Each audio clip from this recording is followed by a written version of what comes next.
Hey class, wanted to make a video today to go over classes. I know that it's a bit more of an advanced topic, especially when it comes to Python 2. It's a little bit odd. There's some particular oddities with Python that have been improved on in Python 3. But with that, I figured I would go ahead and go over just a few of the key points with classes and why we want to use them, how they make our code a little bit better. To do that, I wanted to just kind of go over a really basic example. In particular, if we look at objects in the real world, that's kind of the paradigm of object-oriented programming, is we can take something like a car or a bike and we can break it down into programmatic pieces. So if you think of a bike, for example, well, you've got a bike. Well, a bike has gears, it has brakes, it has different things like that. You could have multiple brakes, you can have multiple gears, each of those gears accomplishing particular things. And with classes, it allows us to represent those particular objects. For my example, I want to do something a little bit more simple than that, especially where we've kind of dealt with shapes in the past and kind of how those work. I figured that I would go over just a really basic example of rectangles and squares. This again can be applied to anything, really, any topic, anything, and it can be expounded upon. So first off, let's start with a little bit of the example. So with rectangles, you use the keyword of class. And class, again, it represents kind of a blueprint of an object that you're making with multiple instances. And so with that, we then give it a name. And the formatting specification is that classes, unlike variables, start with a capital letter. So in this case, we'll do rectangle. And then with Python 2, you have to pass in this keyword object, meaning that it extends the object class. And now, again, I'll get into inheritance in a little bit, but it just basically always pass object into the first instance of a class that you have. And then we, of course, as with most things in Python, we use a colon to specify that this is the start of that. And then we come in here. Now, there are two different kinds of variables that you can associate with a class. You have what's known as a class variable, which means that it is accessible and is manipulated by every instance of a rectangle, or in this case a rectangle, or every instance of that class. It's accessible, it's consistent, it's there forever. And the way that you do that is essentially the same way that we generally make regular instances of a variable. So we come here, we say, well, let's keep track of the number of rectangles that are created. And we'll start it off by always starting that at 0 when we start the program. The next thing that we need to talk about are the Dunder functions. There are quite a few of them, and Dunder is short for double. I'll write this down. Dunder is short for double underscore, and by that it's double underscore on both sides. And so in this particular class, there's a special one that is honestly one of the most important, and that one is a function that is associated with it is Dunder Init. And what this is every time we look to create a new instance of rectangle, this is the function that will get called. So the first thing that we pass into all instance functions, or all methods is how we refer to those, is you pass in self, or the instance of itself. In this case, we know that a rectangle has a width and it has a height. So those are some other variables that we could pass to this, and this is what's known as a constructor. This is the function that constructs the instance of that class. So it takes the blueprint and it applies it. It allows you to create an instance of a rectangle. So again, we'll end this with it just says other functions. We'll put a colon there and we'll use them like regular.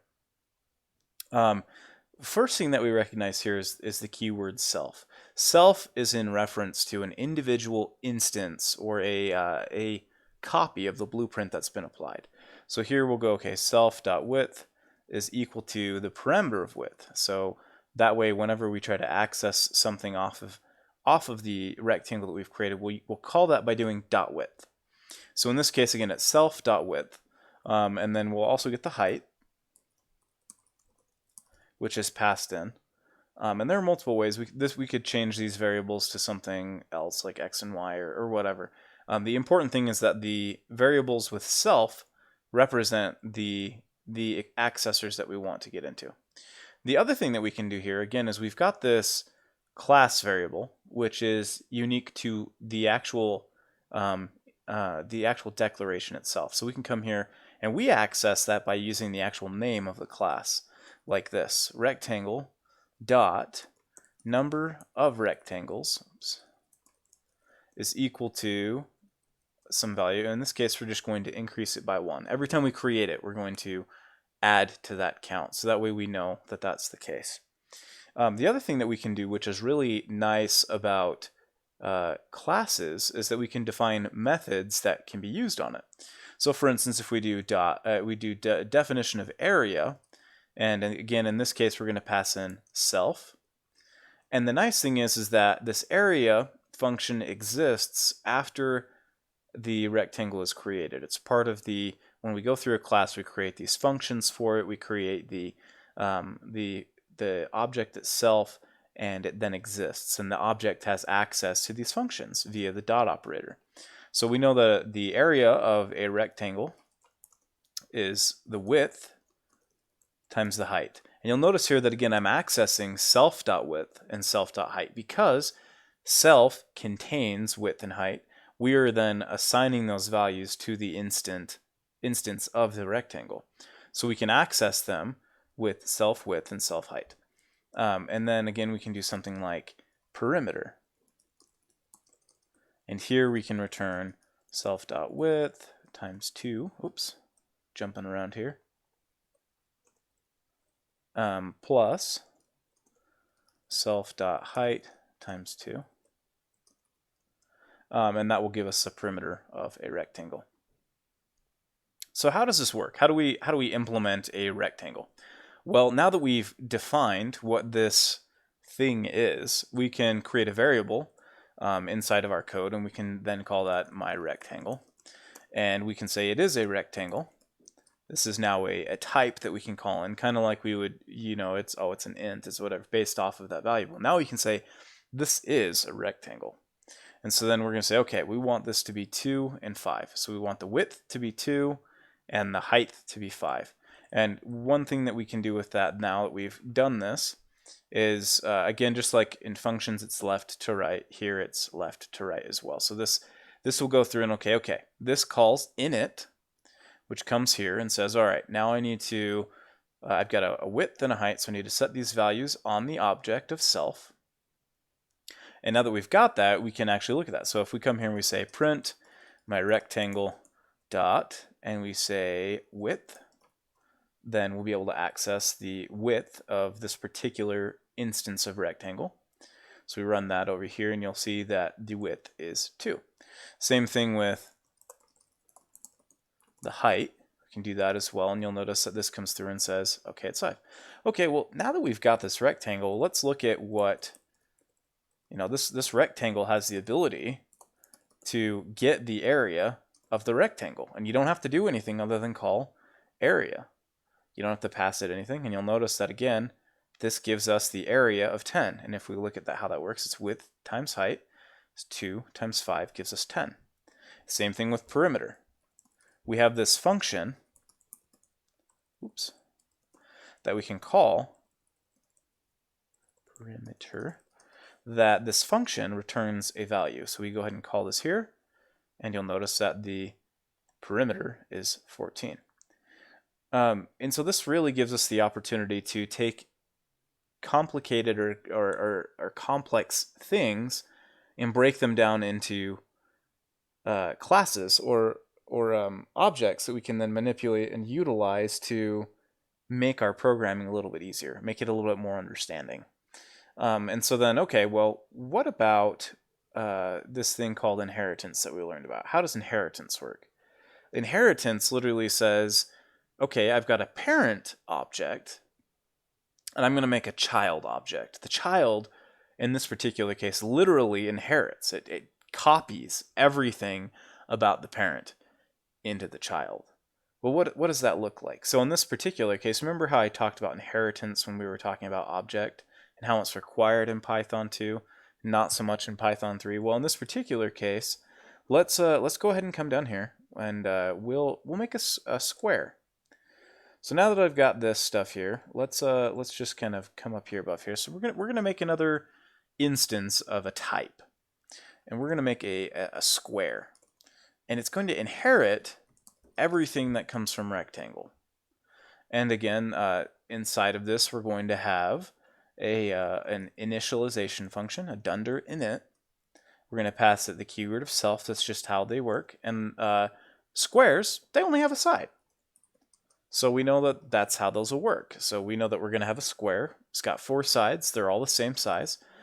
But a square itself is a rectangle. So instead of having to go through and duplicate all these functions for area, perimeter, stuff like that, we can utilize and say, okay, self.side is the side. We want to make sure we can access that side. But we also want to be able to say, okay, well, we need to know the width and height of this. Well, we can come through and we can use a keyword called super, which calls to the parent constructor, or it actually calls to the parent class. And so here then we're going to say, I want the parent of the square class, which again in Python 3 this becomes infinitely easier because you don't have to pass this. It's literally calling super, and that it's really that easy. In Python 2 though, we have to call, okay, I want the parent of my particular class. I'm going to pass myself into that. Okay, but now that I've done that, I can call init, which then will take the parameters for this init here. Well, we know that the side is the same for both, so we can actually pass those both in. And then what this will do is we'll actually call into the constructor for the rectangle, and we'll actually construct a rectangle based off of the information we passed to the square. So with this then, that's all I have to do here, and I will have, as a square, I will actually have access to everything that has to do with a rectangle, which is really, really helpful. Because let's say I come over here now and I say, okay, my square is a square, and it's going to be a square with 5 on each side. So what does this look like? Well, now that I print square, I have access to the width, which I can run this again here. And let me put a little space in between here just to make sure that we can read this okay. Oops. If we go ahead and run this, you'll notice that the width is 5. The height should also be 5. And we now have access to, because we are a child, we have access to the area function and the perimeter function of the parent. So now we call area. If I call that, we'll notice that the area should be 25. As we can see here, it is. And we can do the same thing with perimeter. And we go ahead and call down this, and we call this function, and you'll notice that all of these things are unique to the instance of the variable, but they have access to the functionality of the class. Okay, well, what does this do for us? What else can we do outside of this? Well, we implemented this number of rectangles. How many rectangles do we have? Well, let's take a look.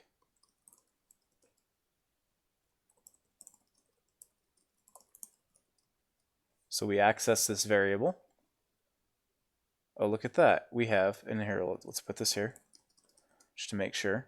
If we look at this, oh look, we have 2 rectangles.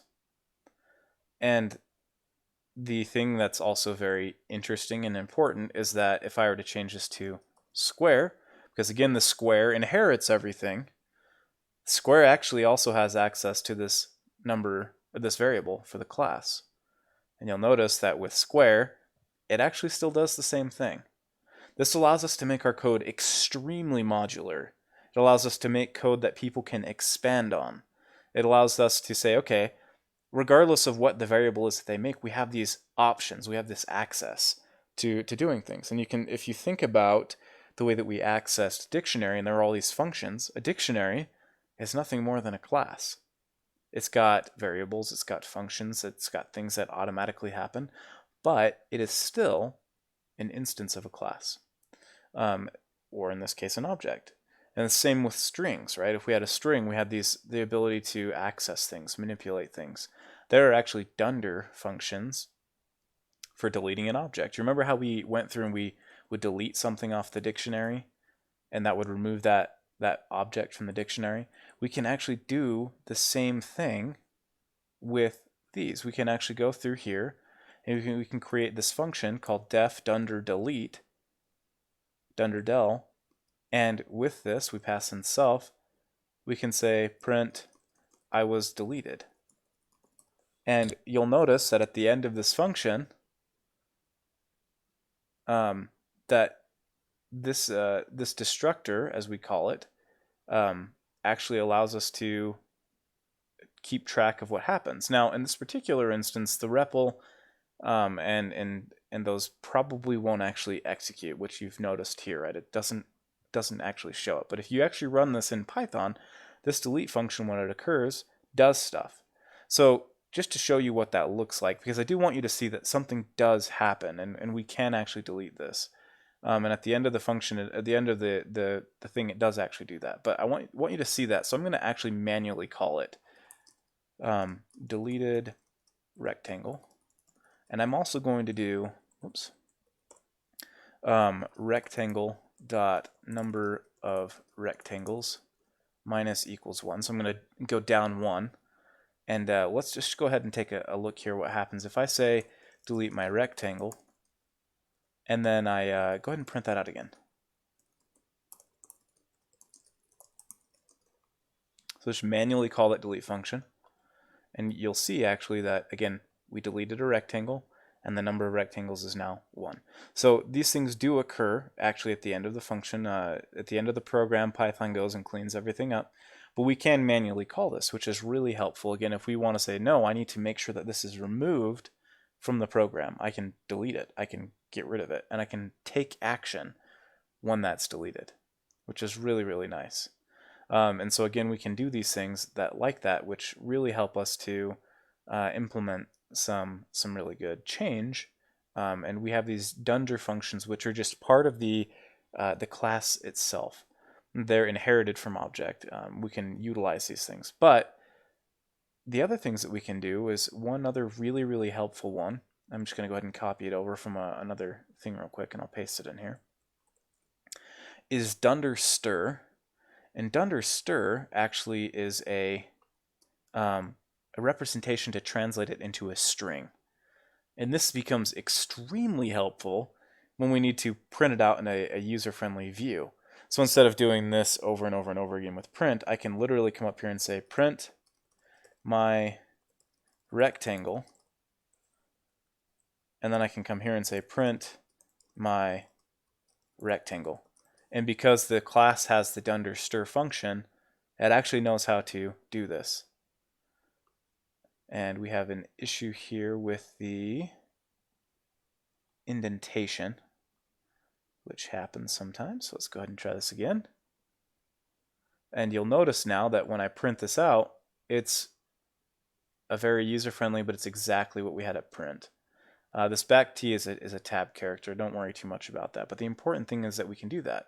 Not only can we do that, but again, through the process of inheritance, we actually inherit that as well from there. So if I were to print that from square, we would get the same data out because we inherit that string functionality.